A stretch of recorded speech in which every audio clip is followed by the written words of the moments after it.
Hello दोस्तों, नमस्कार। इसके न्यूज यूट्यूब चैनल पर एक बार फिर से आपका स्वागत है। आज हम आपके लिए लेकर आ गए हैं राजस्थान विधानसभा चुनाव का सबसे ताजा एवं प्रेस ओपिनियन पोल। जी हां दोस्तों, राजस्थान में मतदान हो चुके हैं। तो क्या निकाल कर आ रहे हैं चुनाव के बाद के रुझान, आइए इस वीडियो में जान लेते हैं। जी हां दोस्तों, सभी जिलों के बारे में हम बात करेंगे, एक एक करके सभी जिलों का बारे में हम बताएंगे। आप इस वीडियो में लास्ट तक जरूर बने रहिएगा। और अभी तक आपने इस वीडियो को लाइक नहीं किया तो इस वीडियो को लाइक कर दे और लाल बटन दबाकर इस चैनल को सब्सक्राइब जरूर कर ले, इसे ही वीडियो आगे देखने के लिए। जी हाँ दोस्तों, सबसे पहले जिले की हम बात करें तो सबसे पहला जिला निकल गया था गंगानगर। यहाँ पर विधानसभा की सीटें कुल 6 है। इन 6 सीटों की बात करें तो 4 सीटें कांग्रेस के खाते में जाती हुई नजर आ रही है। वहीं बात करें बीजेपी की तो बीजेपी खाते में 1 सीट जाती हुई नजर आ रही है।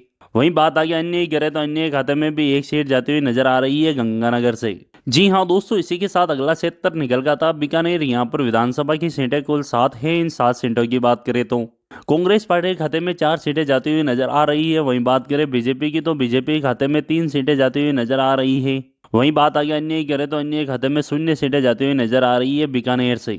जी हाँ दोस्तों, अगला क्षेत्र निकल गया था जैसलमेर। यहाँ पर विधानसभा की सीटें कुल 2 है। इन 2 सीटों की बात करें तो ये 2 की 2 सीटें कांग्रेस के खाते में जाती हुई नजर आ रही है। बीजेपी और अन्य का खाता खुलना मुश्किल माना जा रहा है जैसलमेर से। जी हाँ दोस्तों, अगला क्षेत्र निकल गया था बाड़मेर। यहाँ पर विधानसभा की सीटें 7 हैं। इन 7 सीटों की बात करें तो कांग्रेस के खाते में 4 सीटें जाती हुई नजर आ रही है। वहीं बात करें बीजेपी की तो बीजेपी के खाते में 3 सीटें जाती हुई नजर आ रही है। वहीं बात आगे अन्य की करें तो अन्य के खाते में भी 0 सीटें जाती हुई नजर आ रही है बाड़मेर से।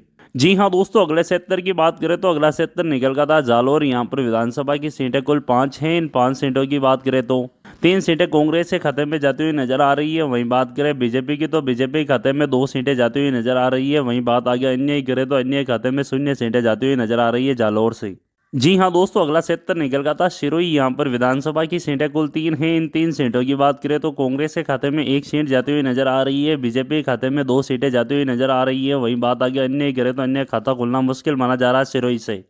अगला क्षेत्र निकल गया था उदयपुर। यहाँ पर विधानसभा की सीटें कुल 8 है। इन 8 सीटों की बात करें तो कांग्रेस के खाते में 5 सीटें जाती हुई नजर आ रही है। वहीं बात करें बीजेपी की तो बीजेपी के खाते में 3 सीटें जाती हुई नजर आ रही है। वहीं बात आगे अन्य की करें तो अन्य के खाते में 0 सीटें जाती हुई नजर आ रही है उदयपुर से। वहीं बात आगे डूंगरपुर की 4 सीटों की करें तो 2 सीटें कांग्रेस के खाते में जाती हुई नजर आ रही है। वहीं बात करें बीजेपी की तो बीजेपी के खाते में भी 2 सीटें जाती हुई नजर आ रही है। यहाँ पर बीजेपी और कांग्रेस के बीच कड़ी टक्कर देखने को मिल सकती है। वहीं बात आगे अन्य की करें तो अन्य के खाते में 0 सीटें जाती हुई नजर आ रही है डूंगरपुर से। जी हाँ दोस्तों, अगला क्षेत्र निकल गया था बांसवाड़ा। यहाँ पर विधानसभा की सीटें कुल 5 है। इन 5 सीटों की बात करें तो 3 सीटें कांग्रेस के खाते में जाती हुई नजर आ रही है। वहीं बात करें बीजेपी की तो बीजेपी के खाते में 2 सीटें जाती हुई नजर आ रही है। वहीं बात आगे अन्य की करें तो अन्य के खाते में 0 सीटें जाती हुई नजर आ रही है बांसवाड़ा से। जी हाँ दोस्तों, अगला क्षेत्र निकल गया था प्रतापगढ़। यहाँ पर विधानसभा की सीटें कुल 2 है। इन 2 सीटों की बात करें तो ये 2 की 2 सीटें कांग्रेस के खाते में जाती हुई नजर आ रही है। बीजेपी और अन्य खाता खुलना मुश्किल माना जा रहा है प्रतापगढ़ से।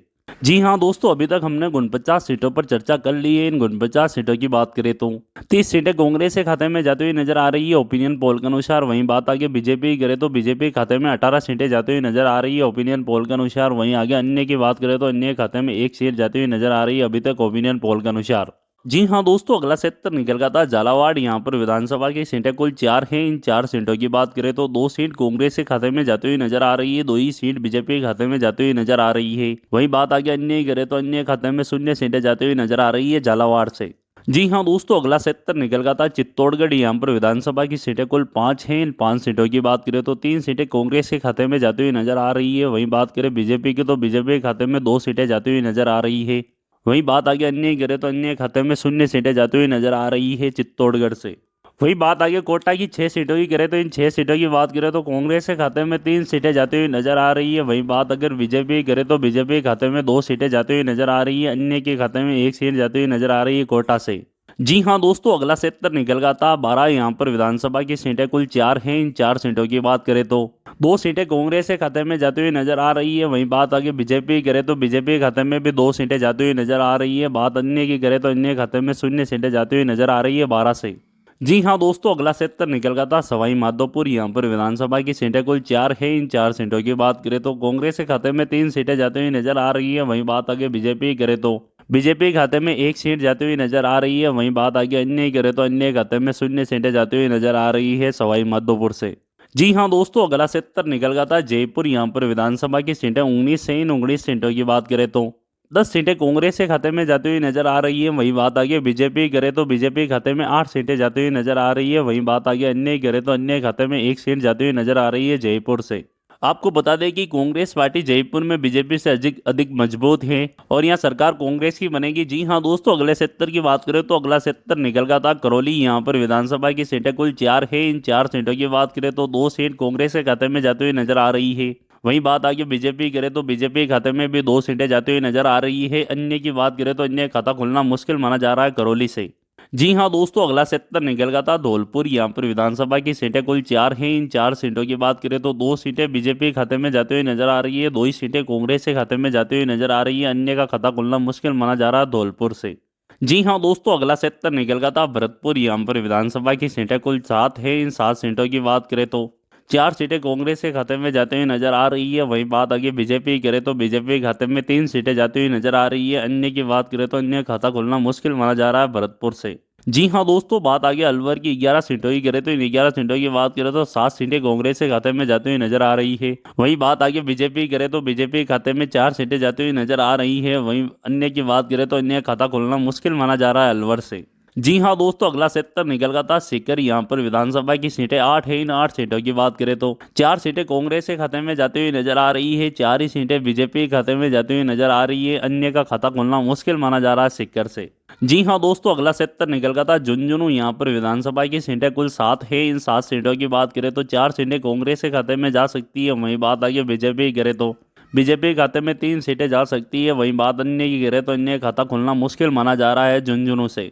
जी हाँ दोस्तों, कुल मिलाकर हमने यहाँ पर 132 सीटों पर चर्चा कर ली है, जिसमें से 76 विधानसभा की सीटें कांग्रेस के खाते में जाती हुई नजर आ रही है ओपिनियन पोल के अनुसार। वही बात आगे भारतीय जनता पार्टी की करें तो भारतीय जनता पार्टी के खाते में 53 सीटें जाती हुई नजर आ रही है। अन्य की बात करें तो अन्य के खाते में 3 सीटें जाती हुई नजर आ रही है ओपिनियन पोल के अनुसार।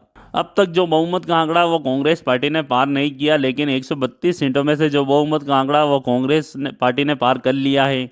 वहीं बात आगे चूरू की 6 सीटों की करें तो इन 6 सीटों में से कांग्रेस के खाते में 3 सीटें जाती हुई नजर आ रही है। वहीं बीजेपी की बात करें तो बीजेपी खाते में भी 3 सीटें जाती हुई नजर आ रही है। अन्य की बात करें तो अन्य खाता खुलना मुश्किल माना जा रहा है चूरू से।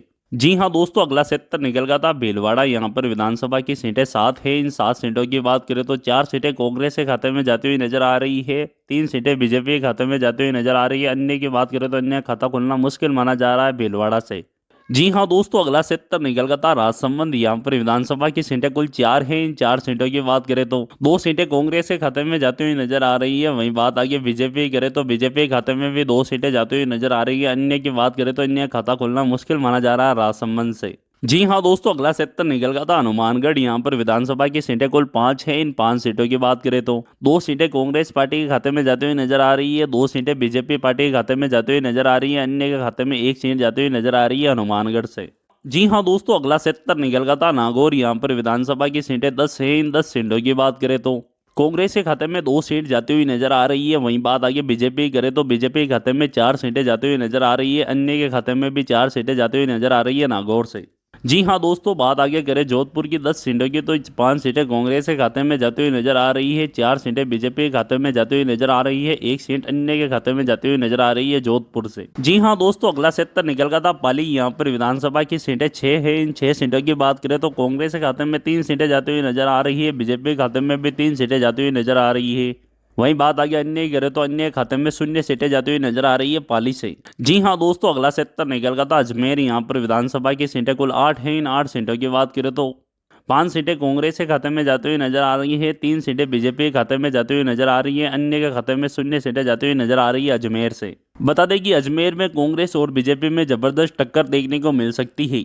जी हाँ दोस्तों, अगला सेक्टर निकल गया था बूंदी। यहाँ पर विधानसभा की सीटें कुल 3 है। इन 3 सीटों की बात करें तो ये 3 की 3 सीटें बीजेपी के खाते में जाती हुई नजर आ रही है। कांग्रेस और अन्य का खाता खुलना मुश्किल माना जा रहा है बूंदी से। जी हाँ दोस्तों, अगले सेक्टर की बात करें तो अगला सेक्टर निकल गया था टोंक। 2 सीटें कांग्रेस के खाते में जाती हुई नजर आ रही है, 2 ही सीटें बीजेपी के खाते में नजर आ रही है टोंक से।